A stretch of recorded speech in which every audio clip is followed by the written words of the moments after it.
think we've probably got quite a few people here. So thank you all, everybody, for joining us for this webinar today. My name is Henriette. I'm going to be your host. I am an HRBP here at PayFit. We're one of Europe's leading payroll softwares. And we are today hosting a webinar on navigating a new era of flexible work. I'm probably not the only person, but it feels like it's a super hot topic for people at the moment. You can't really join LinkedIn without anybody posting about it. So I'm super happy to have two speakers here with me today who are going to share their experiences on it. Fiona, do you want to say a couple of words about yourself? Yeah, my name's Fiona. I head up the people team at RDT. We're a software company in the insurance sector. We've got about 150 people, mainly in the Kent area. I've been in HR in one guise or another for all of my career and spanned a variety of sectors from investment banking to charities. Definitely flexible working has been on the agenda from forever. Very, very true. Thank you so much. And thank you for joining us. And then Luke, do you want to also introduce yourself? Yes, absolutely. So I spent just over a decade in talent and people operations, and I like to call myself a head of people in recovery these days. no longer operational, but I spend my time creating content, courses, and resources essentially to enable people ops, progressive people ops, specifically with the lens of design and product, and how do we take principles from outside of traditional HR ways of thinking and working and apply them to create awesome people experience design, essentially. So that's what I do now, and I'm the founder of SapientX, which is my platform to deliver all of that course content and community through. Great. Thanks both so much. Really glad to have you with us. I'm an HRBP at PayFit. I work specifically with the product and tech team. So have a lot to say and to think about design as well. I work at PayFit in our international team, but I'm also the UK specialist as far as HR goes. And I think, one of the big topics in HR at the moment, obviously, is flexible work, specifically perhaps thinking a little bit about the changes that we've got coming on.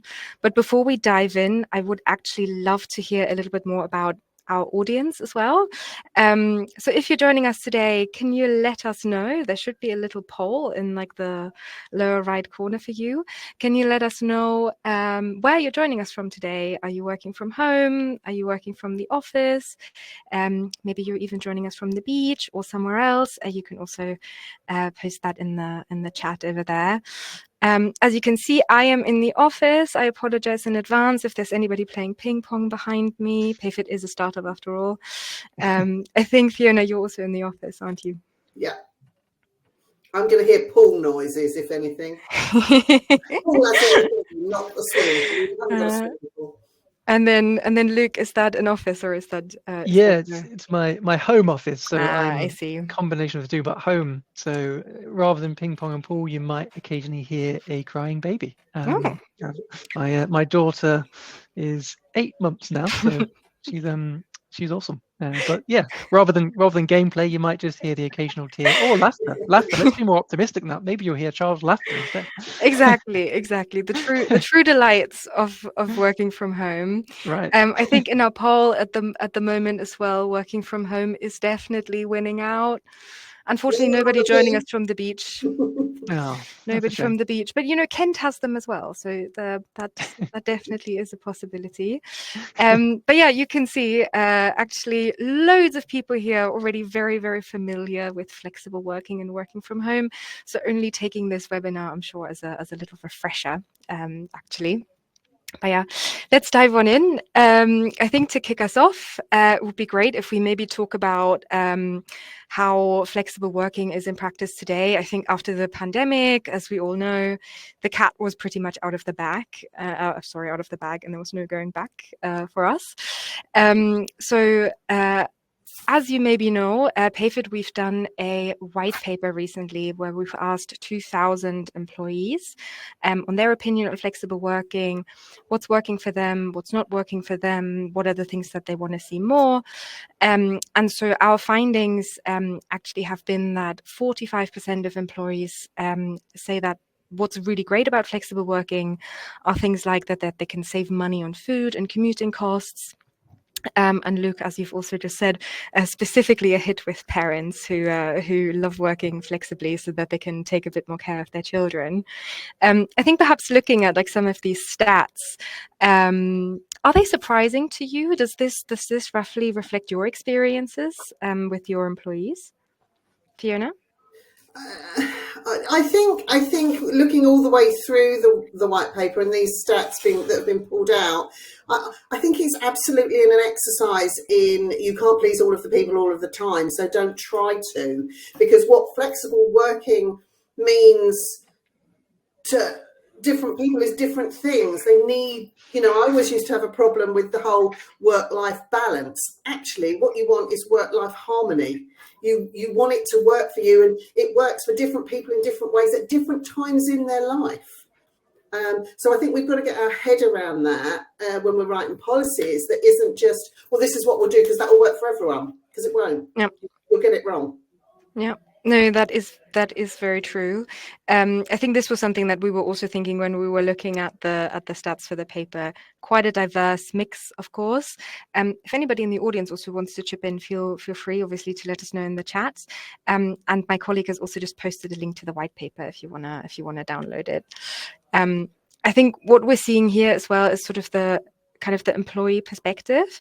Do you think, as an employer, does this match up? Is this the same from your perspective? Absolutely. We have the whole range. We've done our own survey recently, and it goes all the way through from I want to work in the office 5 days a week, I want to be at home 5 days a week, and everything in between. So I think this is absolutely everybody's experience as an employer, and that's why it's taken that's why it's so tricky.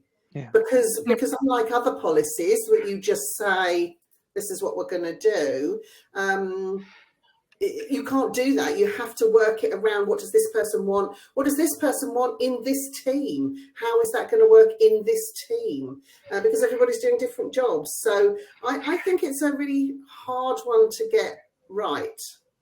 Yeah, agreed.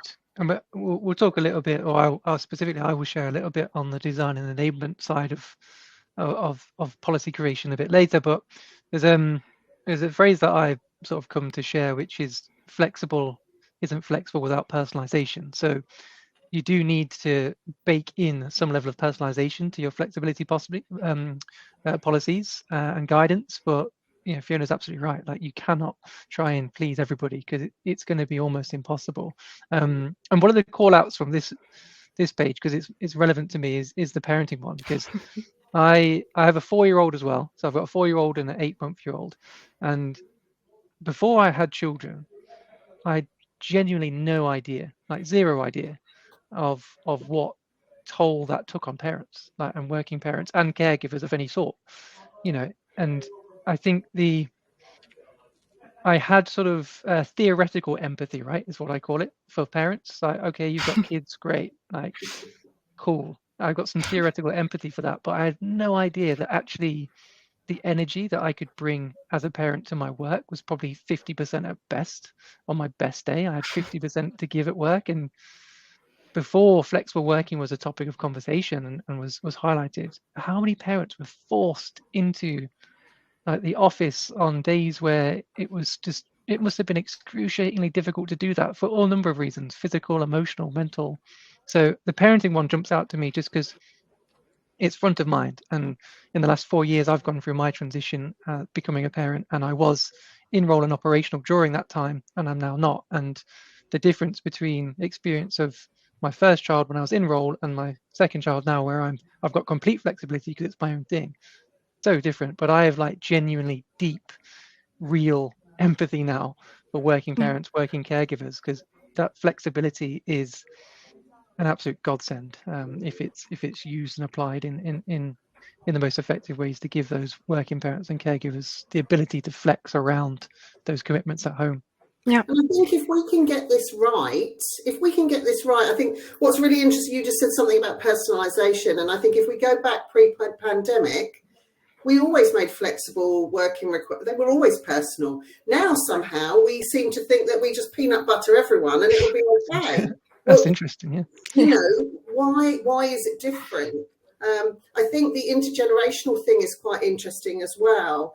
And I'm going to put a plug in for more women in leadership, because more women that have been parents that have gone through that. I almost think sometimes the sort of the hierarchy of the more senior people, they went through the pain. I did it. I went into the office every 5 days a week, you know, so perhaps they're less interested or willing to make that flex, or perhaps they felt the pain and wow, we can make this better for people. It depends on their perspective, I suppose. Yeah. We've got some interesting questions actually from the audience. Chris, thanks for putting that in. I'm not ignoring you, but I'm saving it for later because I know we're going to be talking about it a little bit later as well. But Rachel's asking, what would you suggest for helping busy working parents juggle childcare? What are some good policy ideas to implement here? Maybe Luke, speaking from experience, or Fiona as well. What are some ideas you'd have? Well, there's a few things around sort of there's a few things to address. So there's like ways of working and cultural norms more broadly. So one little thing is meetings and making sure that you appreciate that putting a meeting in, for example, at like 8:30 in the morning for a parent is going to be really difficult if they've got caregiving duties to do, get kids to school, drop off and things. And so it goes beyond just your flexible working policies. It's actually also about your ways of working and culturally, how do you structure your working days to support working parents. So it is, again, I will talk about the enablement and design process later, but it can be as simple as just understanding that as a non-parent, my day looks very different to a parent.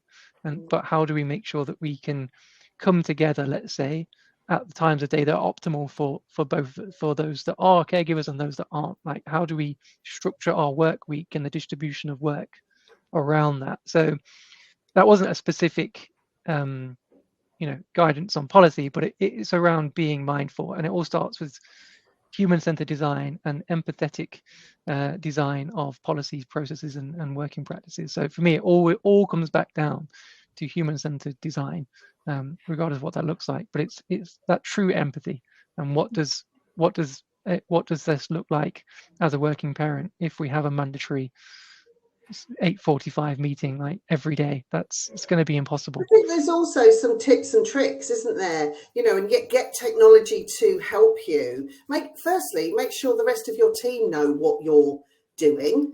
You know, if you're not going to be coming in till 9:15, it doesn't mean you're under a bus. It just means you're dropping your child off. But also making sure your calendar is structured so that people see that you're not going to be in till a certain time. Or I used to have something, my kids are hulking great teenagers and don't need me anymore, but when they were little, I would really be a bit offline between sort of 5:30 and 7.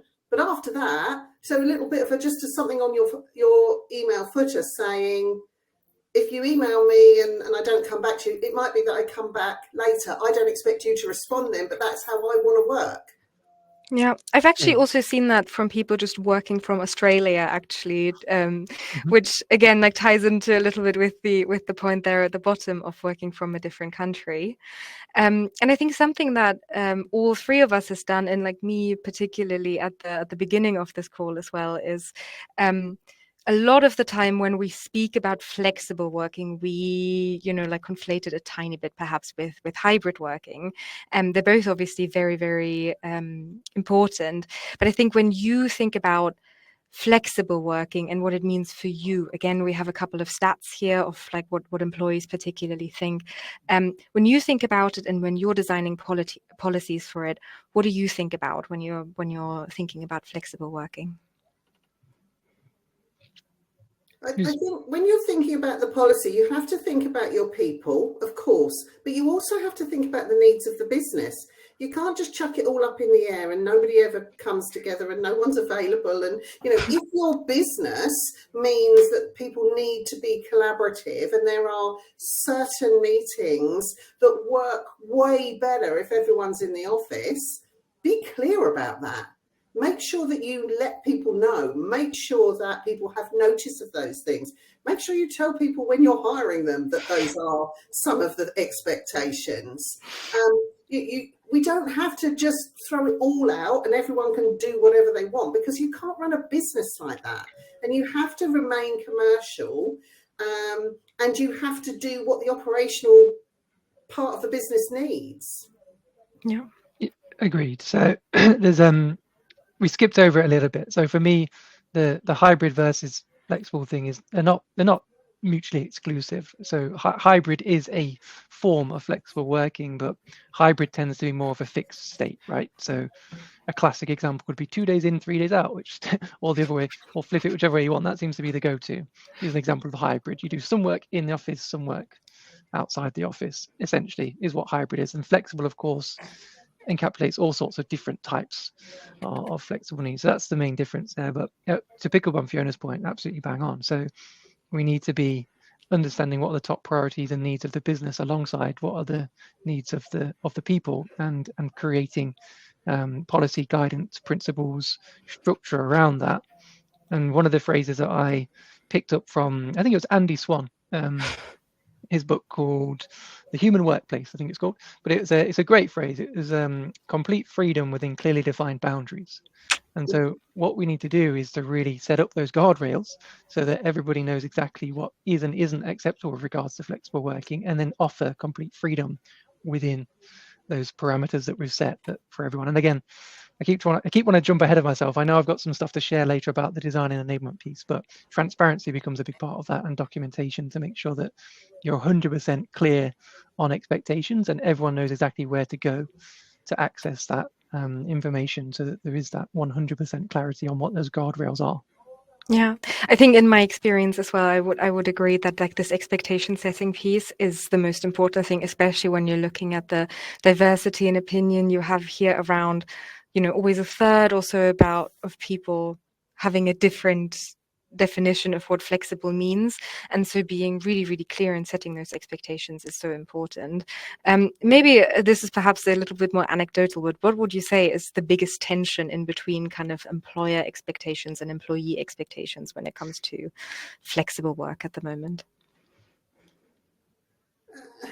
I think we're getting there, actually.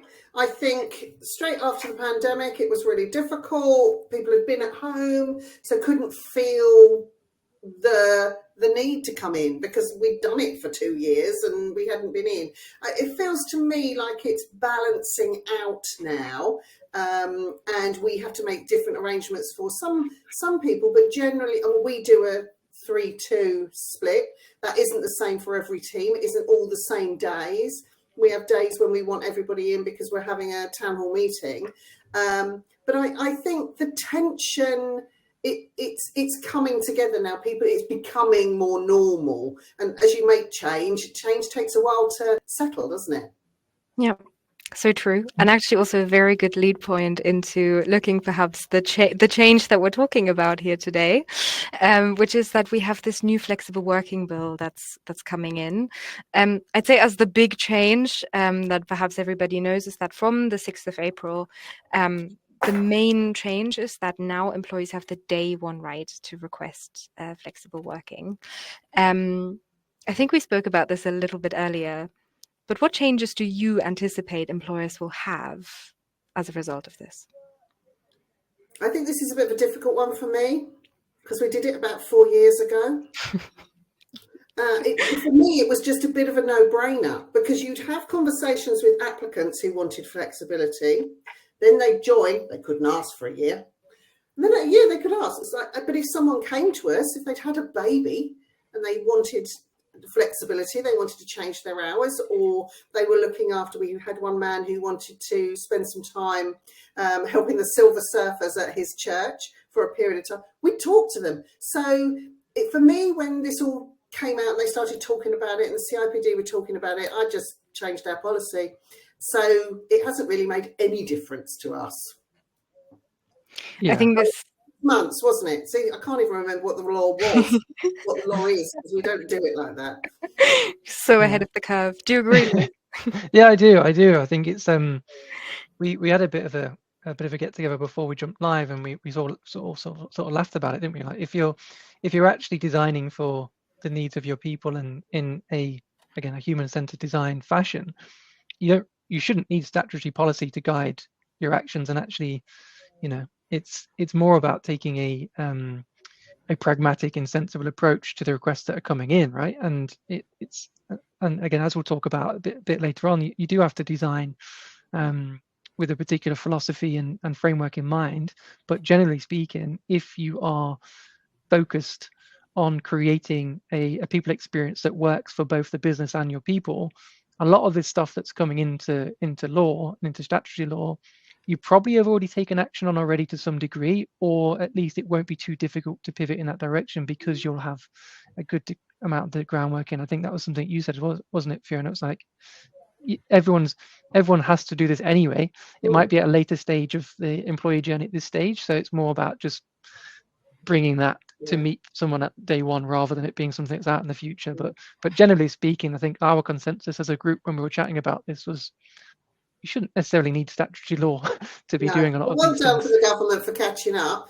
Yeah. And I guess what it does is it gives people protection, doesn't it? Right. For the companies that are perhaps not as forward thinking, it does give people protection. And I guess what it does is it allows, there's a couple of stats in the white paper about people feeling uncomfortable about asking.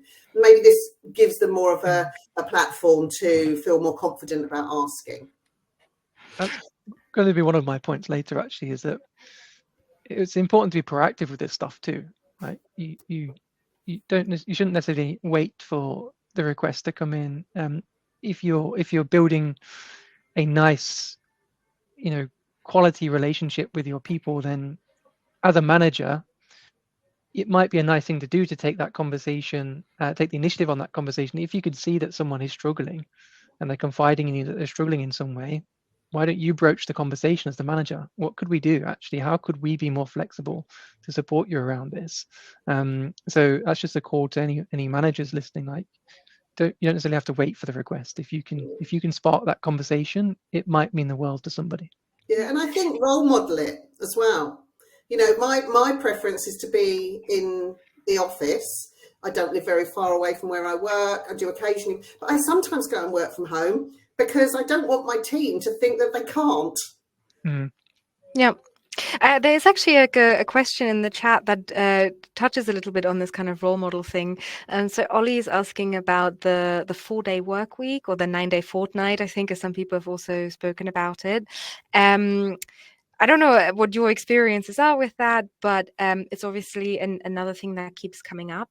Have you got experience with that? And if so, or if not, how do you think companies can make that work, perhaps leading the charge? Well, what we need is HR technology that can cope with it. Very good points. What are your key points that you're thinking of when you're thinking about that? I think it's all of those things are possibilities. I've seen that work really well. Somebody perhaps needs needs to reduce their hours, but to actually go down to 4 days a week doesn't work financially.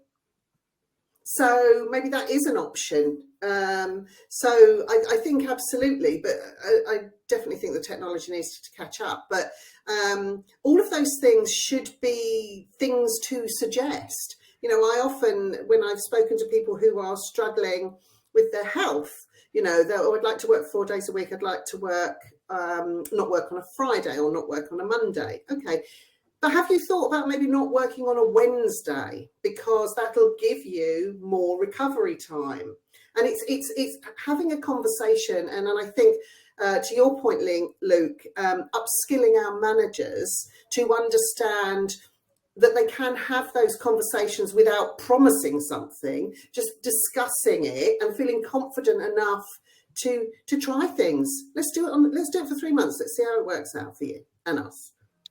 I think experimentation is a good lift off from that. Like I say, you don't have to make permanent changes, and the companies that have, for example, that were involved in the 4-day workweek experiment. So I know Perry Timms and the PTHR team were, not only do they operate a 4-day workweek, but they also were advising on that that national experimentation for the 4-day workweek, which I think, from what I remember, overwhelmingly had positive outcomes in terms of productivity and output. But it doesn't mean that's right for everybody. It doesn't mean it's right for every business. I know, to your point there, Fiona, Perry's team, they have the Wednesday off, so they have like that natural break in the week, but they also allow they're also allowed flexibility on that. So if they want to actually swap that Wednesday out for another day, they can also do that. So 4-day work week, I think, is something that is going to be hard to socialize for larger organizations that are probably more traditional and more established. I think it's an easier thing for startup scale-ups to do because there's probably less of a lift, and there's probably been more remote first from day one. There's probably been more natural flexibility built in. So it all depends on, like, as culture and context becomes really important when you're considering 4-day work week or 9-day fortnight as a blanket rule. So it does work. The data supports that it does work, but it isn't going to work for everybody. So it's like anything. Everything's got to be considered relative to your culture and context. Yeah, of course. I think that's really true. And it's always difficult, even like just in the course of this webinar, to make any kind of blanket statements when we're talking about flexible working. Because as we've established at the beginning, the whole point of it is the flexibility, so that it's not a rigid rule that we apply for everyone. Looking perhaps at like a lot of the things that you've already brought about, like the main impact that we're seeing of flexible working, but in the white paper, but I would also say in our conversation, are these three here, is that it's a key contributor to employee well-being, both for us to support and for employees to have. It's a great reward to have for people as well, especially in a year like 2024, where a lot of companies are a bit cash strapped. And I think, Fiona, you also mentioned around talent acquisition. What out of these three, perhaps, like what would you say is maybe like the key impact that you're seeing that flexible working's had as a positive impact on your organization? I think it goes right across. I think it goes right across through, we're very clear about when we're hiring people, what our arrangements are, and we don't engage with people that want to work fully from home because we can't give them what they want. We have a broad 3-day a week at home, but if it needs to be different for someone else, we personalize it, to use your word, Luke. So I think well-being is a big one. I love the fact that we're a software house, so unfortunately we don't buck the society very much, and we are predominantly a male environment. We have a lot of our demographic is sort of 20s, 30s, and early 40s, so we've got a lot of dads. Got an awful lot of dads, and I think there's a lot more of my dads doing drop off and pick up now, which I think is awesome. I think it's good for men. I think it's good for women in the workplace, and ultimately it's good for kids. So I think that if you can give that to people, you get it back. You get it back in spades. So when you are saying, "Oh my God, there's been a crisis," get your hat and coat off because we're staying all night. You're much more likely to be able to do that with people because they feel loyal. So, it's one of those sort of slightly, it's a bit of an intangible benefit, but it is absolutely a benefit. It's right up there. Do you agree, Luke? Yeah, absolutely. And something you said there, Fiona, reminded me of a bit of a maxim that I carried into Stapien X, which was, my goal is to improve work, society, and the world in that order. And kind of reminded me of, as you said, about my rationale there is that we obviously, most of us spend most of our lives in or at work or doing work, and so if we can create more opportunities for that to be an experience of joy, delight, and gives us the ability to thrive, we then have, like, from a personal perspective, when I think back at the times where I was really downtrodden in work, not enjoying it, my personal relationships suffered. So my relationships with my family, my friends, they suffered, and then your interactions with strangers suffer because you're in a more negative mindset. So the way that I'm sort of thinking about that vision is that if we can create these people experiences that actually create the opportunity for people to thrive genuinely in life and work, we have more chances, like you were describing there, Fiona, for working dads to have more time with their children, to be more involved in that, to build better relationships, and frees up perhaps the mother in that particular dynamic that we're talking about to have more, even that's just a morning to herself.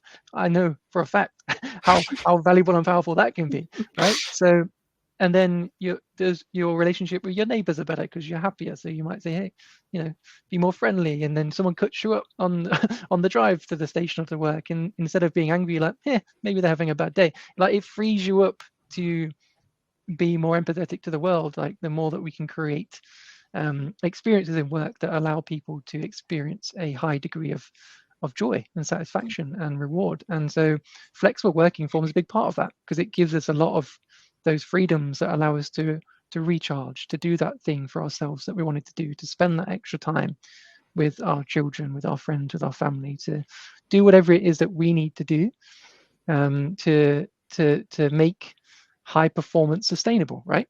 And that's another thing that I talk about, like high performance. So a lot of us talk about we want a high performance organization. Okay, well, we can only do that if our people are able to perform at a high level over a consistent period of time. And so high performance in itself isn't high performance if it's not sustainable. So flexible working can be a way of extending the longevity and building resilience and building the actual health of the organization to withstand crises that come along. And I know that Thomas, VP of People and Talent at Jura, speaks a lot about this idea of organizational health. But it's all linked back to the same idea. Right? If we can think more cleverly and more humanly about the work experience, all of these benefits on screen and more are unlocked, because it's we are. interesting, isn't it? I've always worked on the basis in a number of different areas. So, with compassionate leave, for example, weird example, I've seen those policies where, there's the grid, and if this person dies, then you can have that many days off. And if that person dies, no, talk to us. Tell us how important the person that lived down the road was to you. And I just had the argument with some advisors in Australia, because they want me to put in there how many weeks notice will people give for holidays. Some days people need to ring up in the morning and say, it's not a good day, I need to take a day off today. I didn't know it was going to be a good day 3 weeks ago when the policy said that I had to tell you. So I think those kind of things that, reviewing all of the things that you've done and those policies that you don't ever think about, but it's in there. And if somebody looks it up, that might stop them having the day off that they need for their well-being. Yeah. And one thing that strikes me all the time is, we're all adults here, and we're employing adults, not children. So we need to treat people like the adults that they are as well. That's a really important point. If I could just jump on that, default to trust. Okay, because a lot of employers unfortunately don't. Like they take a stance of distrust immediately. So that's why they emphasize the policy element. But default to trust, and if trust is broken, then course correct. But default to trust, and expect that most people in your organization you can trust. And if not, what are we doing? Right. Exactly. If we're hiring these people in the first place. I'd love to open it actually to the audience as well, on like when we're talking about flexible working, what would be your personal experiences of this? Again, there's like a little poll now, like if we're talking about flexible working, is it hybrid working for you? Is it flexible hours, compressed hours, anything else? What would it be for you normally? Oh, we've got some other. All of it. Okay, that's a fair point, actually. It's very true. But I think, yes, most people are saying flexible hours, which is, I think, kind of like this piece that we've just been talking about around, yes, we need to let people structure their days how they need to structure them, because life unfortunately or fortunately, I'm on the side of fortunately keeps happening, and like that's something we'll have to always bear in mind. But I think the key piece obviously is in like how do we make this a reality? And I know Luke, you've already been talking about a lot of kind of like these things around it on like how we get there, how we can, as we take flexible working into the future, what do employers need to change? What do they need to keep in mind? If you're completely new to it, where do you start to bring flexible working into your workplace? So I think I'm going to share a couple of different frameworks and models that hopefully you can apply relative to your context. So first of all, I think it's important to establish a philosophy around what does flexible mean relative to our organization. Again, that relative to our culture and context, and some of that links to business needs, some of that links to people needs. But as a starting point, I think there's 4 components of your philosophy that can get you started. So they are, for me, default. So make flexible working a default option, right? So note I said a flexible default option, not mandatory. So for some people, they will want to come to the office every day. So make flexible working a default option. So if you build your processes and ways of working which are flexi first, then you've got more chance of them scaling well, right? And having to then recover on some of that sort of people debt that you accrue by getting your policies wrong from the start and being too fixed. So the first sort of part of the philosophy for me is default. Make flexible working a default option. Fair. So that's the second part of the philosophy.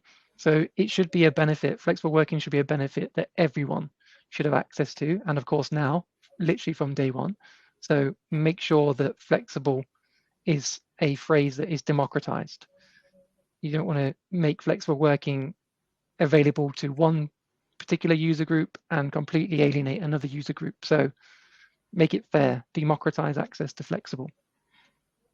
Transparent is the third point of the philosophy that I'd recommend. So anyone who's not come across OpenOrg yet, Adam and John over at OpenOrg, go and check them out because they're doing amazing work on transparency. But this is critical. So no matter what your policy is and how much flex you offer, you really need to be 100% transparent on what the policy is, how it was created, and why it is what it is. So essentially, you need to be able to justify every decision you make. So every request that you accept, every request that you reject, you need to be able to justify that objectively so that you can have an open and transparent conversation across the business about what that is. And then the fourth point for that philosophy piece will be consistent. So make sure that process for assessing flexible requests is fair, and that this might require some upskilling and changes to internal processes, but it's really important that as a starting point, your flexible working policy, your approach to it. So define your philosophy, but if you haven't got one or want somewhere to start, default, fair, transparent, and consistent. If you start there, you're going to be off to a good step. Now, in terms of the process, again, another 4-stage little process, hopefully for people to take away. So design, define, document, and communicate. So the design piece, which come up quite a lot in this conversation, but remember that you need to design flexible working with and for your employees, right? So they're your end users, but not just your employees, but your managers and your other key stakeholders are also end users of these policies in one way or another. So you want to design with and for your end users. So that requires you to do a little bit of design thinking and maybe even creating, as a starting point, some persona groups. So it might just be, to keep it simple, you do that by age demographic, just to keep it simple. Maybe you do it by stage of career, but create some personas, which gives you the chance to at least address some core user groups. As much as practical, build in some personalization, and of course start with human-centered design, which means empathizing with the end user. So design first, don't just jump to the solution, do that design work first.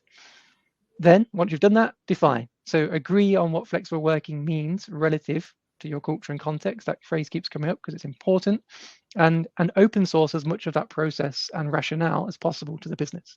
So be really open with how you have defined it and why you defined it, and crucially define your approach to flexible working based on the findings of your design phase. Don't do this in a siloed SLT project. The senior leadership team comes together, we need more flexible working, so in a room we're going to decide what that means. Useless.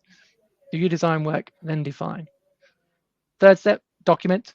So once you've defined it, make sure that policy and all associated policies are clearly hosted centrally for everyone to access at any point.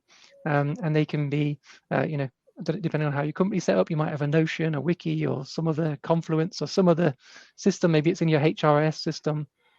Wherever it is, make sure that's clearly documented and signposted, and make sure everyone knows where to find it when they need it. And ultimately, if you've done a good job of it, use it as a recruitment aid. Use that as a way of showing potential employees what your flexible arrangement look like. And finally, communicate.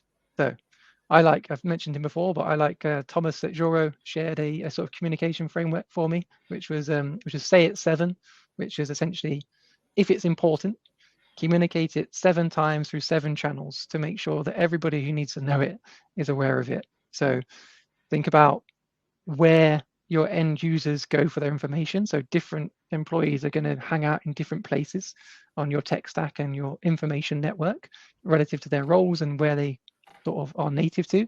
So think about your end users when you're also communicating your policies, and be proactive, like I said before. Don't simply wait for requests. Look out for opportunities to actively flag your policies where they can benefit individuals most. So recap: philosophy, make it your default, make sure it's fair, make it transparent, and make the process consistent. And on the process, design, so understand your end users, then define with a collaborative approach and co-design approach. Document once you've defined it so that everyone knows where to go to access it, and communicate it as often and as proactively as possible. So those are my little tips on that. And then more broadly, one final thing, whenever I'm talking to anybody about enablement in any capacity, I talk about the 5 S's of enablement. So for me, they are systems. So think about your tech stack. So obviously you might have things like communication tools, so Slack and Teams and video chat and like Butter and Zoom on Google Meet. So that's fine. Most of that is cost of entry now, standard table stakes. But you could think about things like Pin to map your employee journey more specifically, so you can see where there's more opportunity for flex. You can use things like Figures, for example, for compensation review, Oyster to access global recruitment. So what does your tech stack look like? But systems, support. So what support do our people now need if we're going to offer more flexibility to make sure they're successful? Structure. So how do we distribute work and people most effectively relative to our new flexible policy? Services. So what internal, if your customers are engaging with your people experience as a product, with your flexible policy, a feature of that, what support might they need as an end user? And then finally, sensation. So that for me is the experience. So don't just think functionally, think about the experience and the emotional response to your policies and the experience of engaging with them. So 5 S's of enablement: systems, support, structure, services, and sensation. There we go. Thanks so much. I know you talked for a while there, but I think it's been really, really useful, and I think what really struck me as well is how much it mirrors the findings from the white paper as well. So as you can see there, the biggest one being people need this kind of clarity, and I think once you have a sort of, to be honest, any structure, but I think you've provided a very great framework there, to provide people with that clarity. We've had a question from the chat as well, which was, once you've done this work, do you review it? How often do you do that? Everything should be under review always. So I advocate a constant beta mindset. Now, that doesn't mean that you are always thinking about it, but build in a regular cadence for review. Absolutely. So whatever that might look like. I mean, if something significant changes in your business, let's say you make an acquisition, or you are acquired, or you restructure, or you move to new territories, whatever it might be, that would then trigger a review of your core policies. But more broadly, it's my view on this, and anyone who follows me will know, is that the people experience is a product, a subscription product that we're buying into. Anything like this, a policy, is a feature of that. And so, like any product feature, you're going to want to be listening for feedback, and you're going to want to make sort of constant improvement and iteration over time, again, relative to how things are changing and how people are experiencing that product. And I don't know how much I'm allowed to talk here. You've got me going now because we're on the It's design okay. enablement We side. are almost out. We are almost out Okay, of time. I'll pause there. I'll stop. Thank you so much. There's one tiny little point actually that I wanted to touch on here as well, which I think mirrors one of the questions we already have in the chat, which is the wanting more trust from management. And we've also got a question from the chat around employees not being comfortable requesting more flexible arrangements. Fiona, maybe as a people leader, how do you navigate that? This kind of like perhaps lack of trust. It's a culture thing, isn't it? You know, you can't just wake up one morning and say, okay, everybody, you must trust us. You know, you've got to demonstrate it. You've got to role model it. You've got to allow people, when it does work, to do things and get them to talk to other people. But it's about culture, and what do they say? Culture eats horses for breakfast. So, you know, if you don't have that trust, you've got bigger problems than people not feeling comfortable about asking for flexible working. And all of your senior leaders need to have the same answers to things, so that but it won't happen overnight. No. I think maybe as we kind of like wrap up, we've already like dealt with like a lot of the questions here, and perhaps like one key nugget that you'd like to share for people who've joined us today to take away on their journey with flexible working. I mean, I think it's think about your people and think about what your people might need. Be open-minded. One of the things that we come across a lot is that the more experienced people tend to want to work at home because they feel more productive, and they probably are more productive. Our younger people, we have a strategy of recruiting trainees, apprentices and grads. They need those experienced people to learn. And the reason then those experienced people aren't being interrupted is because they're not there because of, you know, so, you know, we can't just say, well, you want to be in the office, but you don't, because they have to come together. So it has to be a collaborative decision as to how you do things, and for everyone to understand why you're making that decision, because it might feel like, well, that doesn't work for me, that isn't what I want, but this is why we're doing it. Yeah, thank you. And you, Luke? Yeah, I think I'll just build from that. I think a key phrase to remember, I think, is that complete freedom within clearly defined boundaries. So it's really important that you set and communicate those boundaries really clearly and allow people, and with trust, to make sensible decisions within those parameters themselves. And I think that it's really important that there is a real attempt to be design focused and understanding your end user, and not jumping straight to solution. There was something else that I wanted to share, but it's escaped me now.